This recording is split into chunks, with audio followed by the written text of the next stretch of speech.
આ છે ભારતના 12 જ્યોતિર્લિંગોમાંનું પ્રથમ જ્યોતિર્લિંગ સોમનાથ. સોમનાથમાં એક એવું રહસ્ય છે જે સીધું એન્ટાર્કટિકા સાથે જોડાયેલું છે. સોમનાથના દરિયાથી સીધી રેખા માંડીએ તો એન્ટાર્કટિકા સુધી પાણી જ પાણી છે, ક્યાંય જમીનનો એક ટુકડો પણ નથી.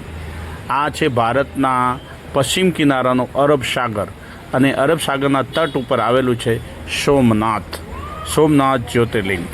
સોમનાથમાં ફક્ત સોમનાથ જ્યોતિર્લિંગ નથી, અહીં છે ભગવાન શ્રી કૃષ્ણના અંતિમ ક્ષણો, 3 નદીઓનું પવિત્ર સંગમ અને ગોલોક ધામ સુધીનો રહસ્યમય માર્ગ.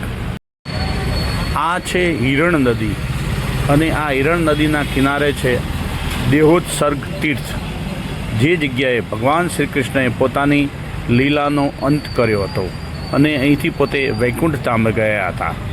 જરા નામના ભીલે બાણ માર્યું, ત્યારબાદ શ્રી કૃષ્ણ ભગવાન અહીં આવીને દેહ ત્યાગ કર્યો હતો. અને આ છે બલદેવજી ગુફા, ભગવાન બલરામ સાથે જોડાયેલું રહસ્યમય સ્થળ. માન્યતા મુજબ બલરામજી અહીંથી શેષનાગ સ્વરૂપે પ્રસ્થાન કર્યું હતું. જમીન નીચે જતી ગુફા, થોડું અંધારું અને રહસ્યમય અનુભવ. ઘણા લોકો કહે છે કે આ ગુફા ખૂબ ઊંડે સુધી જાય છે. અહીં ભગવાન શેષનાગની એક મૂર્તિ બનાવેલી છે અને બાજુમાં એક મોટો હોલ છે. કહેવાય છે કે આ જગ્યાએથી ભગવાન બલરામે શેષનાગ સ્વરૂપે પાતાળલોકમાં પ્રસ્થાન કર્યું હતું.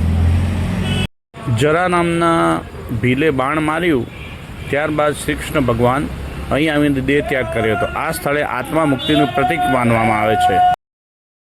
ભગવાન શ્રી કૃષ્ણની ચરણ પાદિકાનું પ્રતિકાત્મક પ્રતિકૃતિ છે. અહીંયા ગોલોક એટલે ભગવાન કૃષ્ણનું દિવ્ય લોક. અહીં ભગવાન કૃષ્ણનું આત્મિક વિલય માનવામાં આવે છે.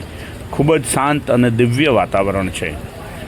ગોલોક ધામ તરફ ભગવાન કૃષ્ણે વૈકુંઠ તરફ પ્રસ્થાન કર્યું, તેની પ્રતિકાત્મક રીતે અહીંયા ભગવાનની ચરણ પાદુકાની એક મૂર્તિ બનાવેલી છે, અને એનો સ્ટેચ્યુ બનાવીને એને છત્રી જેવું બનાવેલું છે, જેના આપણે દર્શન કરીને ધન્યતા અનુભવીએ છીએ. ખૂબ જ અદ્ભુત સ્થાન છે.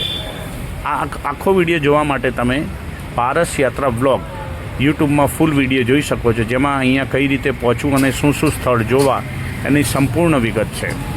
તમે કરશો સોમનાથ જ્યોતિર્લિંગ યાત્રા તો આ મારો વિડીયો સંપૂર્ણ મળી જશે. હવે આપણે જઈશું હિરણ નદી, કપિલા નદી અને સરસ્વતી નદીનો ત્રિવેણી સંગમ, જ્યાં આ ત્રણેય નદીઓ ભેગી થાય છે, એ ત્રિવેણી સંગમ.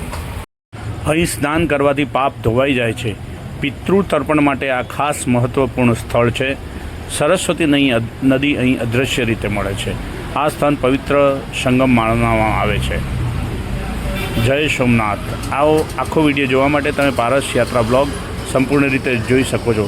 લાઈક અને સબસ્ક્રાઈબ જરૂર કરશો, જેથી આવા મારા વિડીયો તમને ડાયરેક્ટ મળી શકે અને પવિત્ર યાત્રાધામના વિડીયો આપ જોઈ શકો. જય સોમનાથ, જય દ્વારકાધીશ.